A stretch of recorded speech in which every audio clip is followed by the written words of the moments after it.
Today's video is going to be all about tips for intern year, residency, and beyond. So let's just jump right into it. So my first tip is that you're gonna walk in and you're gonna get humbled, and it hurts.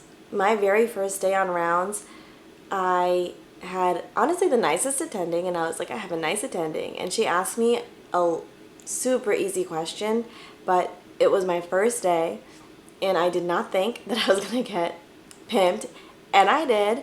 I literally got a question, a super easy question in retrospect, but I had no idea. I had just come off of like how many months of not doing anything really, because fourth year is a joke, at least it was for me, and I didn't remember anything about anything. And so yeah, first day, first patient, she was like, so how do you treat this? And I was like,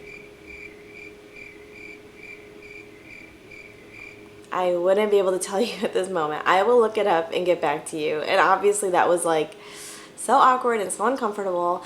And guess what, guys? That continues to happen. Even when you read, even when you think you know the answers, you just don't know the answers. And you will be humbled, and medical training will, we go through 5 years of radiology residency. There is still so much that I do not know. And that is all of medicine. There is no way to know it all. And most likely your attending is going to know way, way more than you, and they know these things like the back of their hand, and they're going to ask you what seems like an easy question, and you might not know it. And that's going to happen a lot. And it's okay. The main thing is how you react to those situations. Don't obviously make something up. That's the worst thing that you can do in those situations. You just have to say that you don't know. And I remember one time in residency, my attending said, well, did you read? And I was like, I read, but I didn't read that, so it's okay. It's going to happen. It's going to happen again and again. You'll get better at finding the answers. You'll get better at knowing the answers. And someday you'll wake up and you'll be 1 year more advanced, and you will look back at your little younglings and you're going to say, whoa, I actually know more than you. And that happens to us in radiology all the time, where people come in not knowing anything, and as they're not expected to. And it's honestly amazing to feel that growth in yourself, because you look at them and you feel like you know nothing, because you probably just got asked 5 questions that you don't know the answers to. But then you see a new PGY2 and you're like, well, is this an axial or coronal? And they literally don't know. They're like, I don't know. They're like, is this a contrast or non-contrast? They don't know. And then you realize that, wow, maybe I did learn something. So trust the process. Trust the thousands and thousands of people that have come before you. You're going to be fine. But it does hurt in the process. The process is not fun all the time. It is fun sometimes, but it's not fun every day. And in those tough moments, that's really when you grow. That's really when you learn how to be a good doctor. That's how you learn medicine. So it's okay. I got really good at saying I'm learning. I got really good at being okay with not knowing things. And if you can embrace that and then subsequently learn and subsequently figure out the answers, then you will be on the right track. Don't let it deter you. Don't let it discourage you. Know that the attendings who you think are the smartest people in the whole world were in your shoes at one point, and you will get there eventually. That's my spiel on that. Progress over perfection. You're gonna learn. You're gonna be okay. Just make sure you don't make the same mistake twice. You're gonna be exhausted as a resident. It's not even a hack. My best trick is that you have to just do one thing every night. Read one thing every single night. It could be if you're a radiology person, it could be one Radiopedia article, which would take you maybe 10 minutes, not even. If you're in internal medicine or a different specialty, Up to Date is very helpful. Spend 30 minutes just scrolling that on your phone. It doesn't matter, while you're watching TV. Just read something every single night. If you're into Anki, do 5 Anki cards, whatever it is. But do one thing every single night that's going to help you be a better doctor. That's it. And yes, obviously I want you to exercise and sleep and do all of those things. Those are all extremely, extremely important.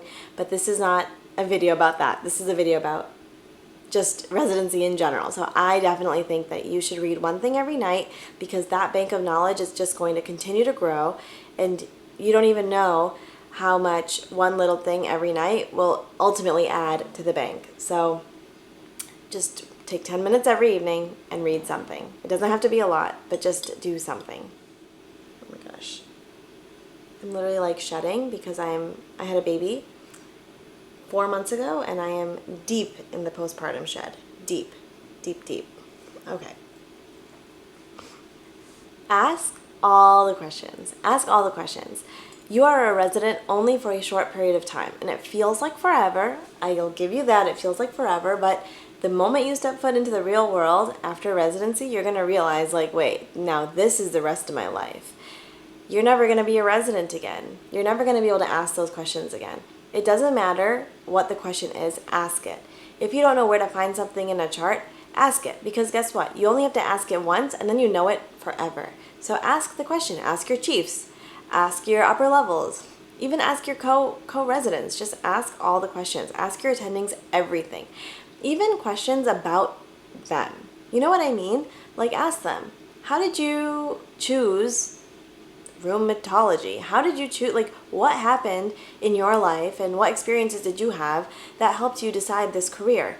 I think that it really helps you, well, number one, like, be less afraid of your attendings. It helps you see them as human, because they all have experiences that have led to them being in the room with you.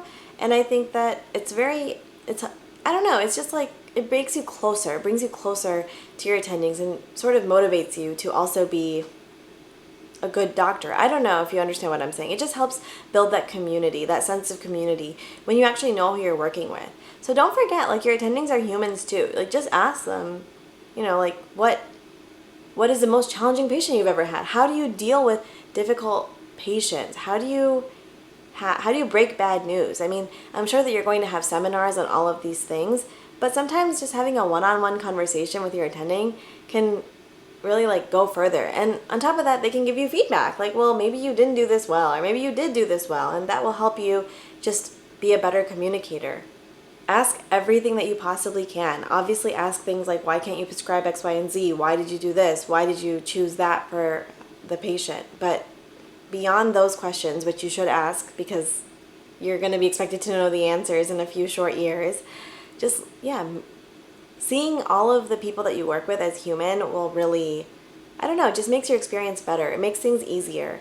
And it also helps you see the light at the end of the tunnel, because, like I said, they were in your shoes not that long ago, and now they are whole doctors. They're a whole doctor. So ask every single question. Even if it's a dumb question, just ask it, because you're not going to have that same luxury in a few years. You're just not. So that is another piece of advice. Like, just ask all the questions.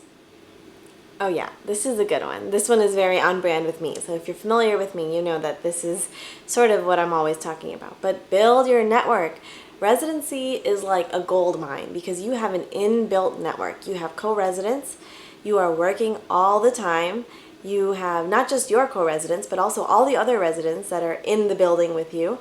You have fellows and attendings, and it is your chance to meet all of them. You want to meet the residents that are in other specialties, because A, it's better for patient care if you actually are able to talk to somebody about it instead of just relaying notes back and forth. Like, if you can actually meet somebody and know them and be like, hey, sorry to bother you at 6 p.m. on a Thursday evening, what would you do with this case? Even if it's not their patient, that is very helpful.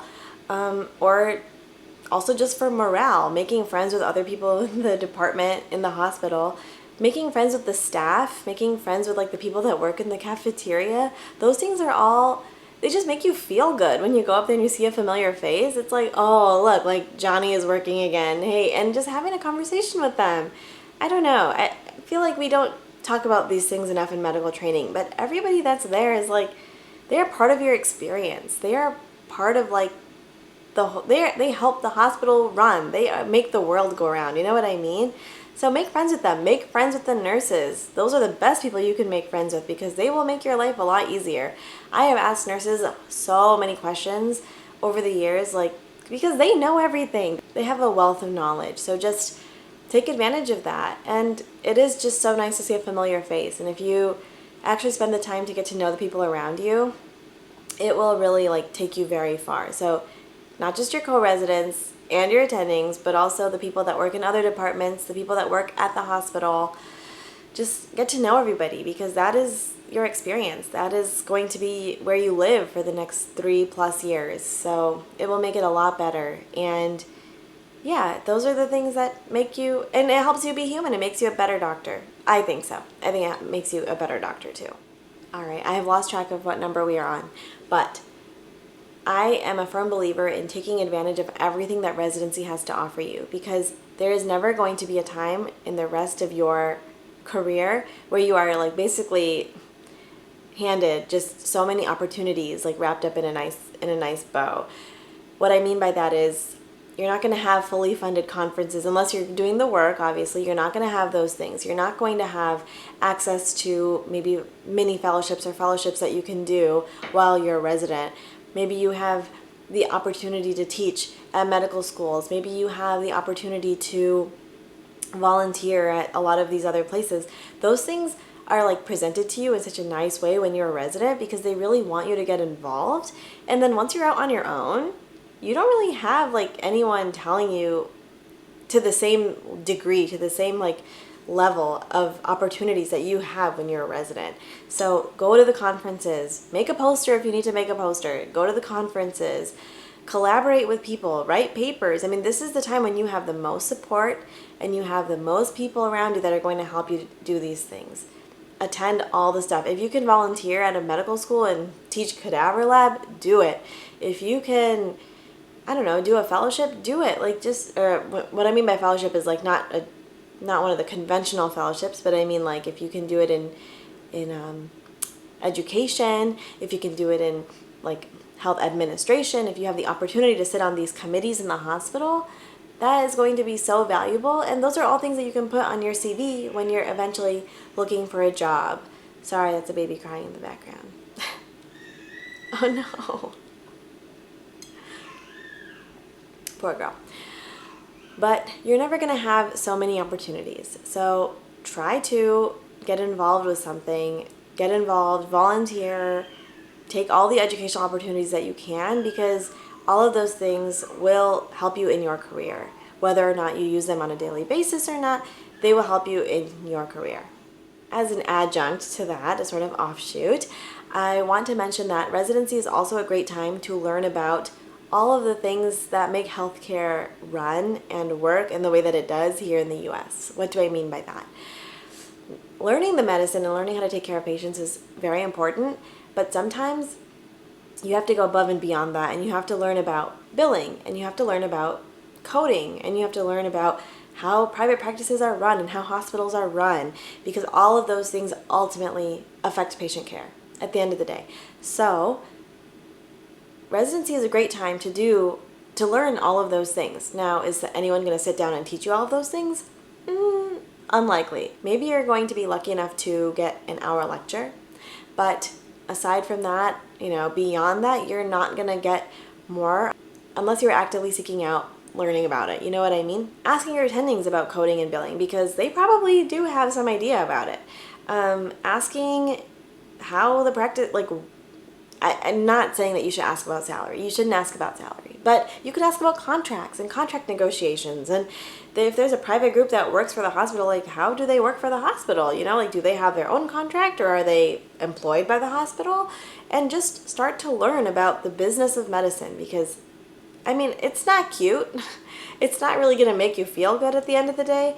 Medicine is a business, but like I said, when used properly and when you know about it, you can actually make positive change for the patients.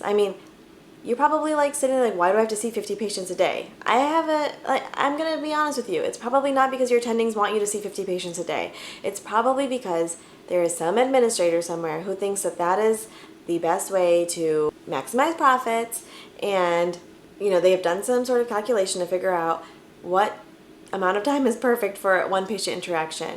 All of those things are going to be decided for you. It's in your best interest to learn about how these decisions are made, how you get paid at the end of the day, even learning about GME and learning about how GME contracts can be very interesting. Okay, I got off on a tangent there. I'm very passionate about this. Medicine is not just about patient care. I mean, it is all about patient care, but there are more things that affect patient care than just your interaction with the patient. Your entire environment is going to affect the care that you can provide, and a lot of those decisions are made above you. And the way that you get paid is going to not be just because that's like what the hospital decided that they want to give you. It's probably based on a lot of different things. And so the sooner that you get to learn about how medicine is run as a business, the better it is for you, the better, honestly, it might be for your patients. So this is your chance. I mean, you should learn how academic departments are run. You should learn how private practices are run, and how you code and how you end up actually getting paid for a patient interaction, because it's not a direct exchange. There's a lot that goes into it, and it might ultimately affect your practice. So you should definitely take an interest in that, and there's no better time than in residency. So make sure you learn how medicine works on the business side. The best resident isn't the resident who knows the most, the smartest resident, the one who's up at 3 a.m. reading. That's not the best resident. Sure, I'm sure that they have positive qualities, but the best resident is the one who genuinely cares.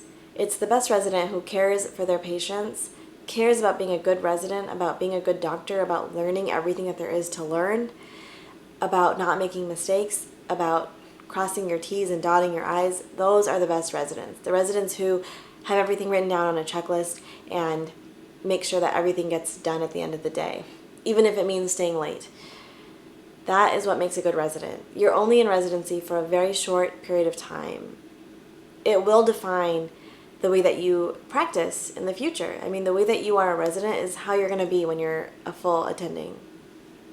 So learn to be thorough, learn to listen, learn to care about your patients, and those are the things that will stand out to your attendings.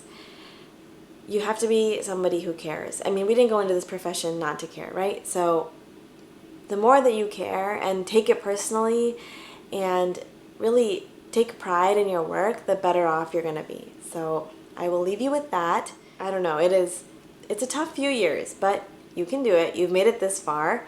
And many of us, not everybody, but many of us do look back upon residency fondly.